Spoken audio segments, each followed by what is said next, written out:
మా బిజినెస్లో ఇది డే 7. ఈరోజు అయితే కొంచెం ఎర్లీగా మేము షాప్ ఓపెన్ చేసాము. ముందుగా చికెన్ తీసుకెళ్ళి మా మాస్టర్కి ఇచ్చాను. మా మాస్టర్ అయితే బిర్యానీ కోసం చికెన్ని ఫ్రై చేసి రెడీ చేస్తున్నాడు. నిన్న మిగిలిపోయిన మంచూరియా ఉంటే పడేసాము. మేము ఎప్పటిదప్పుడది ఫ్రెష్గా వండుతాము, ఫ్రెష్గా రెడీ చేస్తాము. ఎందుకంటే ప్రజల హెల్తే మాకు ముఖ్యము. అలాగే మన బిజినెస్ని కూడా గ్రోత్ చేసుకోవాలంటే మంచి ఫ్రెష్ అండ్ హైజీనిక్ ఫుడ్ కస్టమర్లకు అందించాలనేది మా కోరిక.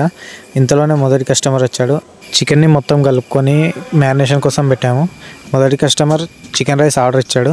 చికెన్ రైస్ కోసం ఇంకో మాస్టర్ ఏమో చికెన్ని సిద్ధం చేస్తున్నాడు. చికెన్ని చిన్న చిన్న పీసులుగా కట్ చేసుకుంటున్నాడు చికెన్ రైస్ కోసం. అలాగే ఇక్కడ ఉన్నది వెజ్ మంచూరియా వేయడానికి మిక్స్ చేసి పెట్టుకున్నాడు ఫస్టే.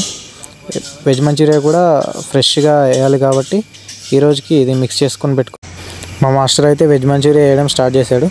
చూడండి, నిజంగా ఇతను మనిషా మిషనా అనేలాగా ఎంత స్పీడ్గా వేస్తున్నాడో. ఎన్ని ఇయర్స్ ఎక్స్పీరియన్స్ ఉంటే ఇంత స్పీడ్గా వేయగలరు. అందుకనే మేము ఎప్పుడైనా సరే మంచి మాస్టర్లను మేము మెయింటైన్ చేస్తాము. వెజ్ మంచూరియా చూడండి ఎంత చక్కగా ఫ్రై అయిందో.